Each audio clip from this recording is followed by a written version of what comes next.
नमस्ते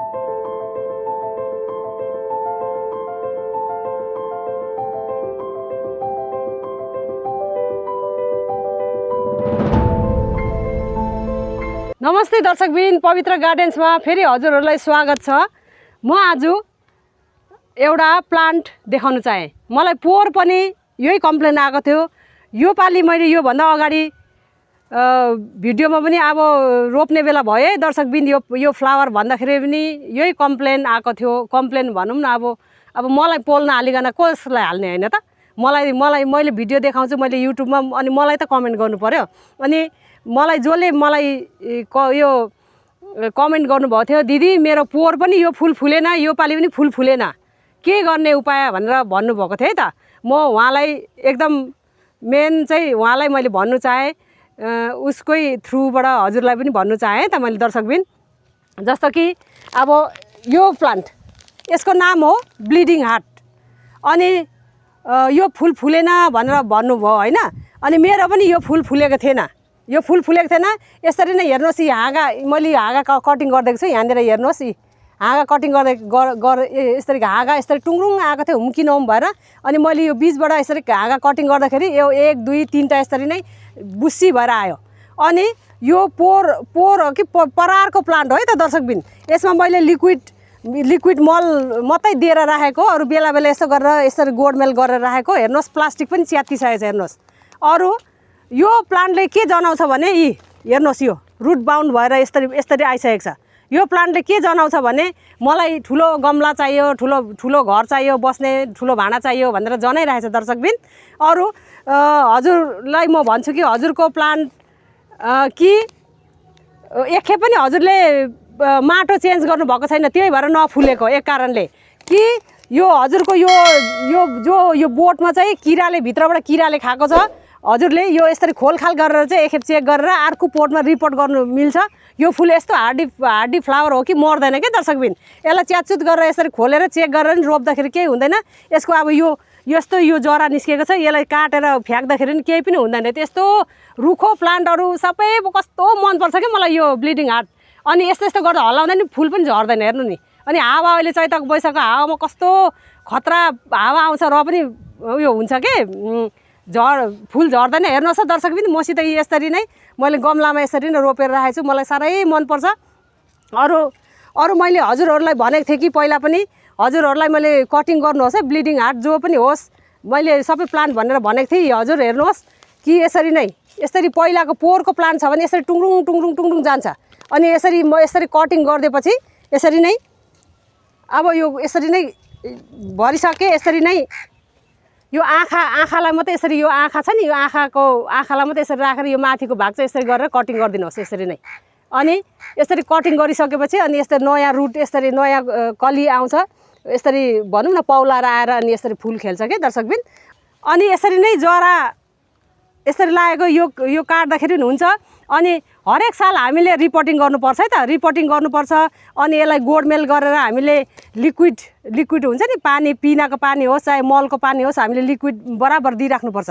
अब म देखाउँछु कि यो हालत यसको, यो अब यसरी हेर्नुहोस्, प्लास्टिक त पुरा च्यातिसकेको छ।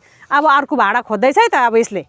अनि अब मैले पानीको बारेमा भन्छु, अरू माटोको बारेमा पनि यसलाई के अरे सोइल मिक्सहरू कस्तो दिनुपर्छ भनेर भन्ने छु। अरू पानीको बारेमा पनि भन्ने छु दर्शकबिन। कि माटोको बारेमा भनौँ, मैले पहिला यसमा मैले यसमा यो गार्डन सोइल माटो हो मेरो। अनि यसमा बलुवा छ, अनि बलुवा छ। अरू हजुरहरूले छ भने यो निम खली यसरी लगाइदिनुहोस्। छैन भने छैन निम खली लगाइदिनुहोस्। छैन भने हजुरहरूले खरानीले काम चलाउन सक्नुहुन्छ है त। अरू पानीको कुरा गरौँ, पानी चाहिँ यो प्लान्टले एकदम खोज्छ, एकदम टङटङ्गी भएर सुक्खा दिनु हुँदैन। अब हमेसा हामीले यसलाई गिलो पारेर चाहिँ कसरी राख्ने त होइन। बरु त्यो भन्दाखेरि त बरु पानी घरिघरि दिनु नपर्नुको लागि हामीले के गर्ने त नि। त्यसको लागि हामीले यो कोकोपिट यसरी नै कोकोपिट लगाइदिनुहोस् है त दर्शकबिन। कोकोपिट हजुरसित छैन भने धानको भुसले पनि काम चल्छ है त दर्शकबिन। धानको भुस पनि एकदम वेल ड्रेन गराउँछ यो उसले यो बालुवाले पनि वेल ड्रेन गराउँछ पानीलाई जमाएर बस्नु दिँदैन अनि यो कोकोपिटले पनि पानीलाई एब्जर्ब गरेर राख्छ अनि अनि धानको भुसले पनि एब्जर्ब पनि गर्छ तर वेल ड्रेन पनि हुन्छ धानको भुस लाउँदा नि हुन्छ यो कोकोपिटको बदली दर्शकबिन अनि मैले अहिले यसमा मिसाएको के हो माटो धानको माटो अनि बालुवा अनि कोकोपिट अनि निम खली मात्रै मिसाएको छ है त दर्शकबिन मैले यसमा एउटा गमलाको लागि यति नै एक मुठी हालिदिनुहोस् हेर्नुहोस् दर्शकबिन मैले यसरी खोलिसकेँ यति धेरै रुट बाउन्ड भएको छ हेर्नुहोस् यो यसरी नै रुट बाउन्ड भयो भने के हुन्छ भने यसरी नै हेर्नुहोस् त यसरी नै जरा चाहिँ यसरी राउन्ड राउन्ड राउन्ड राउन्ड हुँदै जान्छ किनभने यो फुलले चाहिँ यस्तो तन्दुरुस्त यस्तो हेल्दी फुल छ हेर्नुहोस् त अनि हामीले झन् साह्रो केयर गर्यो भने झन् साह्रो कस्तो राम्रो हुन्छ अरू एउटा कुरा भन्नु चाहे दर्शकबिन हजुरहरूले यत्रै सेपमा जस्तो ढाँचामा राख्नु चाहे त्यही ढाँचामा हुन्छ अब हामीले कटिङ गर्दै गर्दै यस्तो झ्याम्मै पारेर बुसी बनाउनु मन लाग्यो भने नि यसरी बनिन्छ अनि थाङ्ग्रा दिएर चाहिँ यसलाई यस्तो टेकानो दिएर चाहिँ लहरा ठुलो गेट जस्तो बनाउनु चाह्यो भने नि बनाउन सकिन्छ दर्शकबिन यो जस्तो रूपमा हामीले देख्नु चाहे त्यही रूपमा चाहिँ यो प्लान्ट हुन्छ है त दर्शकबिन अनि मलाई चाहिँ त्यो लहरा गएर यस्तो गेट जस्तो चाहिँ पुरा जङ्गल मन पर्दैन दर्शकबिन अनि यस्तै खालको मात्रै मनपर्छ के त्यही भएर मैले यस्तै रोप्नु चाहेँ अब हजुरले अब यसरी चेक गर्नुहोस् यसरी केही पनि मर्दैन केही पनि हुँदैन यस्तो हार्डी प्लान्ट छ के यो हेर्नुहोस्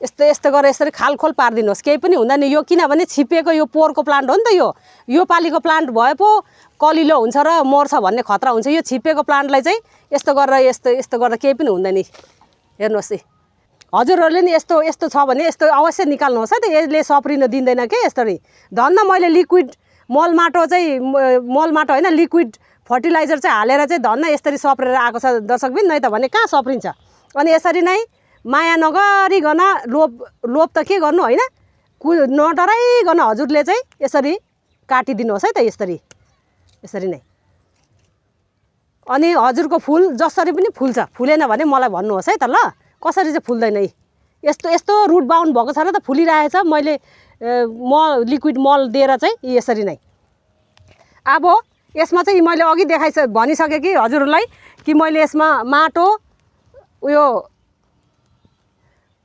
बालुवा निमखली अनि कोकोपिट हालेको छु है त दर्शकबिन यसमा मैले यसरी नै म एकछिन राखिदिन्छु यसरी नै यो मिक्सअप गरिदिनुहोस्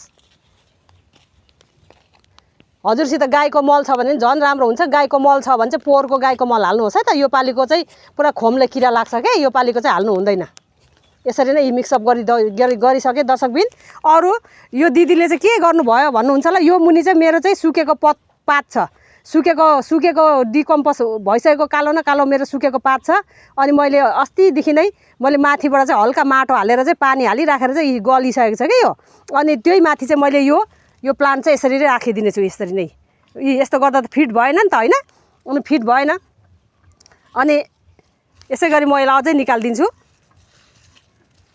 यो पत्करलाई यस्तै गरेर हेर्नुहोस् त यो पात छ क्या मेरो यसरी अनि हजुरहरूसित पातहरू छैन भने नि यस्तै गरेर मल माटो मिक्सअप गरेर यसरी हालिदिनुहोस् रोपिदिनुहोस् यसरी नै यो ठिक्कै भयो